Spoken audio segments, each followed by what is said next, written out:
अस्सलाम वालेकुम। International debate के साथ मैं हूं अबरार हैदर। आईन पाकिस्तान में मुंतखब नुमाइंदों, फ़ौज समेत तमाम जिम्मेदारियों का तयन कर दिया गया हुआ है। क्या आईन पाकिस्तान पे हमारे मुंतखब नुमाइंदे, सियासतदान या अफवाज पाकिस्तान की लीडरशिप मुकम्मल अमल कर रही है या नहीं कर रही? इमरान खान के धरने के मुज़म्मरात और असरात क्या होंगे, आज हम इन्हीं मौज़ूआत पे बात करेंगे। सबसे पहले हम बात करते हैं कि आईन पाकिस्तान में वाज़ेह तौर पे लिखा हुआ है कि इक़्तिदार अल्लाह ताला की अमानत है जिससे मुंतखब नुमाइंदे अवाम के तवस्सुत से इस्तेमाल कर सकते हैं। अब सवाल ये उठता है कि क्या हमारे मुंतखब नुमाइंदे अपने वो जो उन्हें अमानत दी गई है उसमें वो ख़यानत कर रहे हैं या मुकम्मल तौर पे दयानतदारी के साथ अपना काम कर रहे हैं? सबसे पहले अगर हम बात करें तो ये सामने आता है कि अगर ये कहा जाता है कि खारजा अमूर में और इलाकाई सलामती समेत कुछ मामलात में फ़ौज सियासतदानों को मुदाखलत नहीं करने देना चाहती या नहीं करने देती, खारजा पॉलिसी में नहीं करने देती, दफाई मामलात में और जो इलाकाई सूरत हाल है उसमें फ़ौज मुदाखलत नहीं करने देती, फ़ौज की लीडरशिप उसमें रुकावट बन जाती है। अगर ये दुरुस्त मान लिया जाए, एक लम्हे के लिए आप कह सकते हैं कि ये दुरुस्त है, लेकिन क्या पाकिस्तान में जो लोग भूख से मर रहे हैं, वसाइल की गैर मुनसिफाना तकसीम है कि एक जो MNA है या MPA है वो वसाइल का, रियासती वसाइल का रुख उसकी तिजोरियों की जानब क्यों हो जाता है? आम इंसान के लिए आप कानून साजी क्यों नहीं करते? आम इंसान को तालीम, सेहत, रोज़गार क्यों नहीं फराहम करते? क्या इसमें आपको कभी ISI ने रोका है? क्या कभी फ़ौज की लीडरशिप ने आपसे ये कहा है कि आप अपने वसाइल को मुनसफाना तौर पे तकसीम ना करें? अगर कहा है तो वो कब कहा है, और अगर नहीं कहा तो ये क्यों नहीं होता? सियासतदान, हमारी जो लीडरशिप है, पॉलिटिकल लीडरशिप, ये भी अपने जो इसके ज़िम्मे फ़राइज़ लगाए जाते हैं या जिसके लिए ये इलेक्शन में हिस्सा लेके मुंतखब होकर पार्लिमान में जाती है, ये भी अपना काम नहीं करती। हमारे पार्लिमान में जाने वाले तकरीबन आप कह सकते हैं कि अक्सरियती जो पार्लियामेंटेरियंस होते हैं वो जाके वहाँ पे करप्शन के रास्ते ढूंढते हैं। वो जाके वहाँ पे ऐसे रास्ते ढूंढते हैं कि जिससे उनके भाई, बेटे, अजीज़ और या उनके जो मफादात जहाँ पे छुपे हुए हों या वो लोग सरकारी मुलाजमतों में, आला ओहदों पे आएँ।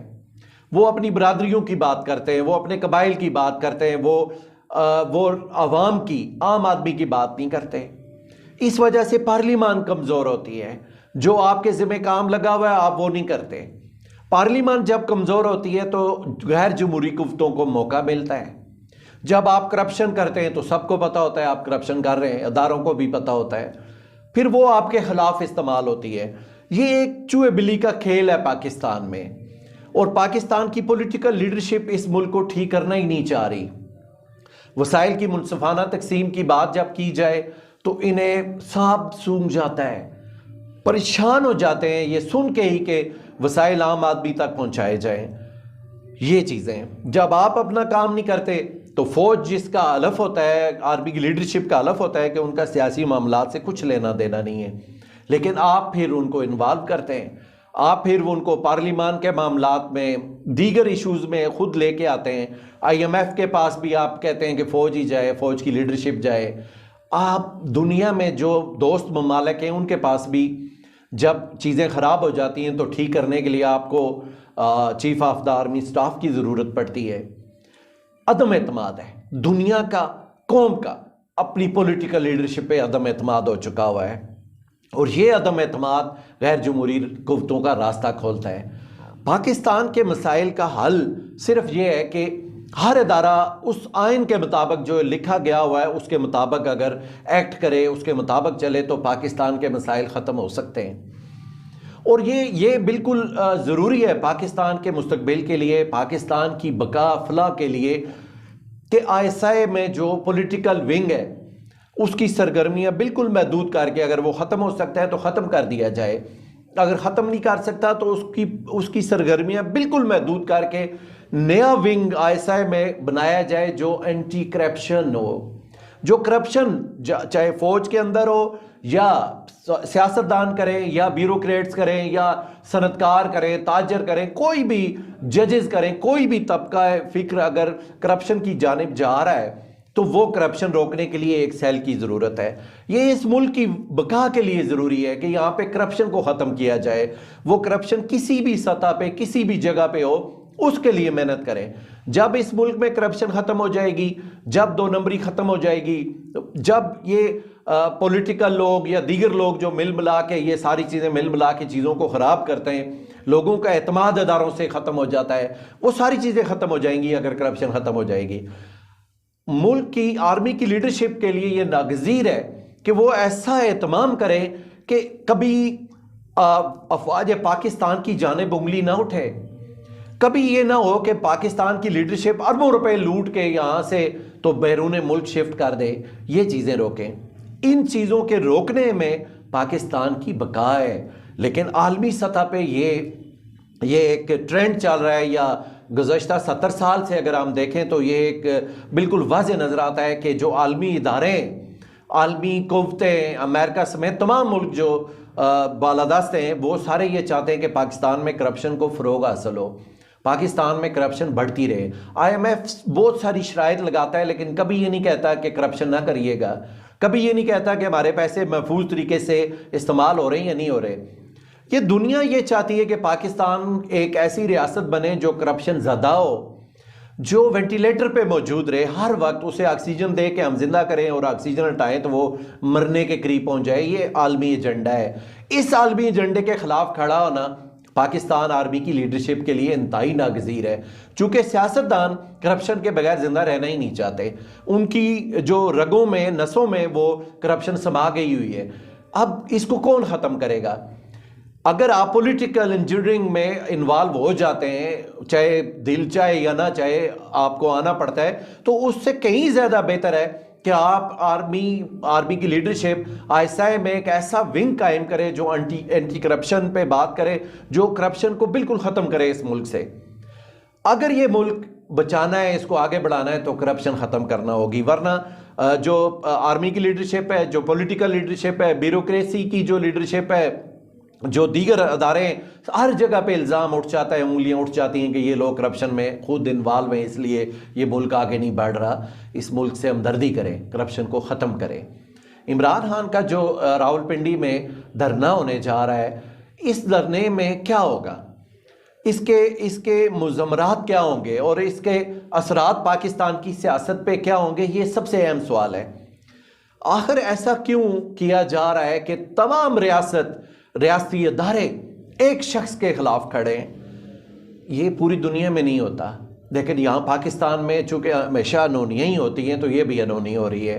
अब अगर इमरान खान रावलपिंडी में लोग लेके आ जाते हैं, और ये करीने क्या है कि वहाँ लाखों लोग रावलपिंडी आएंगे, चूँकि लोगों में एक तरह का रद्द-ए-अमल है, जो मिडिल क्लास है और लोअर मिडिल क्लास है, वहाँ पे एक शदीद रद्द-ए-अमल आया हुआ है कि हमारे साथ क्या हो रहा है, हमें हमेशा क्यों दूसरे दर्जे का शहरी समझा जाता है और हमें पता ही कुछ नहीं होता, ऊपर से चीज़ें बदल जाती हैं। और फिर जो मौजूदा हुकूमत बनी है, पूरे पाकिस्तान के जो करप्ट लोग थे वो ला के इस्लामाबाद बिठा दिए गए, तो लोगों में रद्द-ए-अमल तो ज़रूर आया हुआ है, शदीद किस्म का आया हुआ है। वो इलाके जो कहा जाता था कि ये बहुत ज़्यादा जो है वो कोई आर्मी की लीडरशिप के करीब इलाके हैं, वहाँ से लोग जो है अब नहीं मान रहे, वो लोग एक तरह से बगावत पे उतरे हुए हैं। क्यों?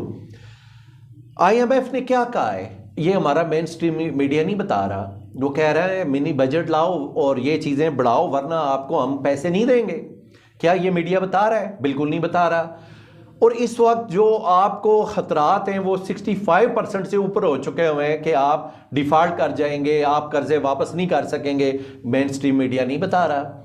महंगाई की शरह 28% से ऊपर जाती है, कभी कभी 27 से ऊपर जाती है, लेकिन मेन स्ट्रीम मीडिया नहीं बता रहा, इसलिए कि ये आलमी एजेंडा है। आलमी एजेंडा यही है कि कौम का एतमाद अदारों से उठा लो, कौम को इतना मायूस करो कि कौम के लिए ये मायने ही ना रखें कि मुल्क क्या है, रियासत क्या है, अदारे क्या है। ये सारी चीज़ें उसी तरफ जा रही हैं। और ये जो धरना हो रहा है, इस धरने के अंदर अगर खुदा ना खास्ता कोई ऐसी एडवेंचर करने की कोशिश की गई कि जैसा कि वज़ीराबाद में इमरान खान पे गोलियां चली, कुछ ऐसा यहाँ पे करने की कोशिश की गई, तो उसका आपको अंदाज़ा है क्या होगा?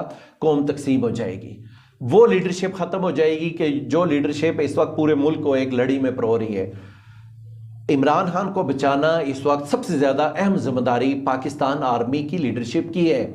और उसके साथ साथ ये जो धरना होगा, इस धरने के जो मनफी पहलू हैं उनसे बचना भी इस वक्त आर्मी की लीडरशिप पे है। इंतखाबात का ऐलान करना कोई मुश्किल काम नहीं है। और एक इससे पहले पाकिस्तान में ऐसी मिसाल जनरल ग्रेसी से लेके आज तक मौजूद नहीं है कि वहाँ पे ये कहा गया हो, रवादारी का मुजाहरा किया गया हो, अगर किसी जूनियर को कि कोई पॉलिटिशियन लगा रहा हो तो वो कोई जर्नैल साहब कोई ऐसे गुजरे हो पाकिस्तान में कि जिन्होंने कहा हो नहीं वो सीनियर है तो उसको लगाएं सीनियरिटी पे, मुझे रहने दें। ऐसी मिसाल तो मौजूद नहीं है।